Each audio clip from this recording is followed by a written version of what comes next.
Dava. Doni. Namaku Azam. Kalau kakak sendiri namanya siapa? Niki. Niki. Kalau kakak? Saya Irfan. Irfan. Nama saya Ina. Kalau kakak? Saya Sinta. Sinta. Aku Susi. Kakaknya? Sundari. Tahu nama kakak siapa? Nama saya Fakih. Fikri. Aisyah. Vera. Siva. Cinta. Oh, atas nama Cinta. Cantik ya namanya. Kalau kakak siapa namanya? Oh, sama. Kanaya juga cantik ya. Nama saya Muhammad Rafi Utama. Oke. Nama saya Muhammad Fadli. Kakaknya? Rama. Kakaknya? Irgi. Kakaknya? Andra. Sabila. Sabila. Oke. Nama saya Ezi. Kakaknya? Rizky. Selamat pagi, Pak. Pagi. Atas nama Bapak siapa? Zainal Abidin. Oke, Bapak Zainal. Dari kami ada satu pertanyaan. Tujuan manusia diciptakan oleh Sang Pencipta untuk apa sih menurut kakak? Untuk menikmati hidup sih. Untuk mengenal siapa penciptanya. Untuk beribadah kepada Allah. Kamu? Sama untuk beribadah kepada Allah. Setahu saya Allah itu menciptakan manusia itu bukan tanpa tujuan ya. Yang saya tahu itu manusia diciptakan oleh Allah di dunia itu untuk melakukan ibadah pastinya. Terus untuk melakukan hal yang baik dan menjauhkan yang buruk. Itu aja sih mas yang saya tahu. Kalau menurut saya itu untuk beribadah, di mana manusia harus beriman, menjauhi larangannya dan mengikuti peraturannya. Oke. Kalau apanya? Ya sebenarnya sama, cuman ada nilai tambahan lagi dari segi sosial. Nah kita tuh diciptakan sama Allah sebagai manusia, kita bisa membantu sesama umat, bisa dari bentuk fisik ataupun materi kayak gitu. Jadi yang paling penting sih kita untuk beribadah taat sama Allah. Kita dilahirkan ke dunia ini, kalau menurut agama aku ya, tujuan kita hanya mencari ridhonya ilahi. Dan kita di dunia ini kan hanya sementara. Tujuan ini hanya terminal ya, tujuan kita nanti di akhirat. Jadi tujuan kita hanya ibadah untuk Allah. Udah cukup. Dari kakaknya?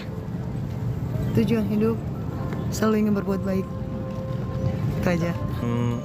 Tadi untuk menyembah kepada Tuhan. Itu aja. Iya. Kalau kakak?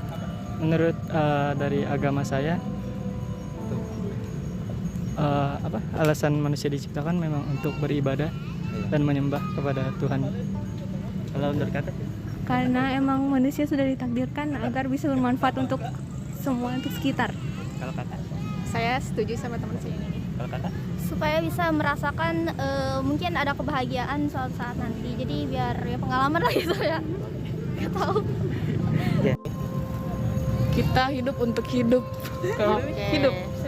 Saya hidup untuk hidup. Oke, baik. Kalau kakak sendiri gimana? Kita makin dewasa, makin dituntut untuk bekerja.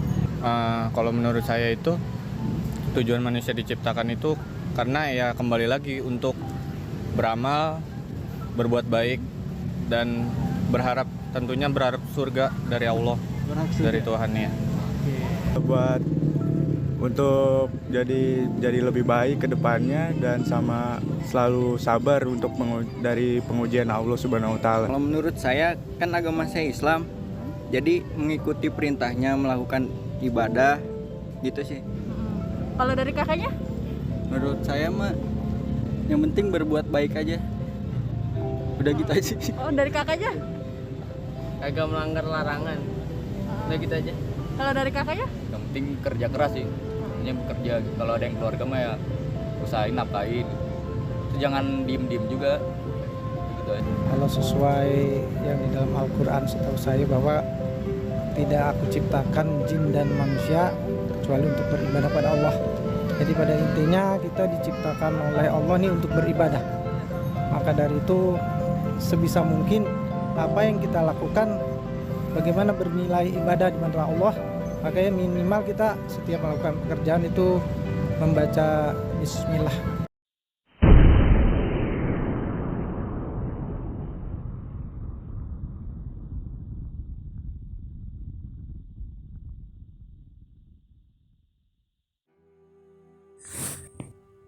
Tujuan manusia diciptakan adalah untuk mengabdi kepada Sang Pencipta.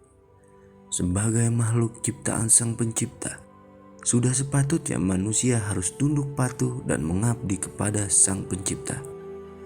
Namun, Pada realisasi kehidupan, seringkali makna dari tujuan manusia diciptakan hanya untuk menyembah, bukan untuk mengabdi. Yang hasilnya, banyak manusia hari ini mereka tidak sadar telah mau diperbudak oleh manusia lainnya. Makna pengabdian oleh Sang Pencipta telah berubah, bergeser menjadi menyembah. Padahal Sang Pencipta tidak butuh untuk disembah, tapi Dia hanya ingin makhluk ciptaannya mengabdi kepadanya. Dalam kata lain, mentaati segala apa yang dilarang dan diperintahkannya. Ketika manusia tidak memahami esensi dari untuk apa ia diciptakan, maka akan terjadi sebuah pergeseran makna kehidupan yang nantinya akan menimbulkan efek kekacauan terhadap kehidupan sosial manusia. Akibat dari manusia telah menyimpang dari makna sesungguhnya ia diciptakan, ia tidak mengenal apa posisi dia di dalam alam semesta ini. Sebaliknya, ketika manusia sadar dan mengetahui untuk apa ia diciptakan dan apa posisi dia di alam semesta ini, maka kehidupan sosial manusia sudah pasti antara alam semesta dan manusia akan menghasilkan sebuah keseimbangan kehidupan yang akan menciptakan sebuah kehidupan yang damai dan sejahtera. Maka sudah seharusnya manusia diciptakan harus mematuhi aturan yang telah diciptakan oleh Sang Pencipta sesuai dengan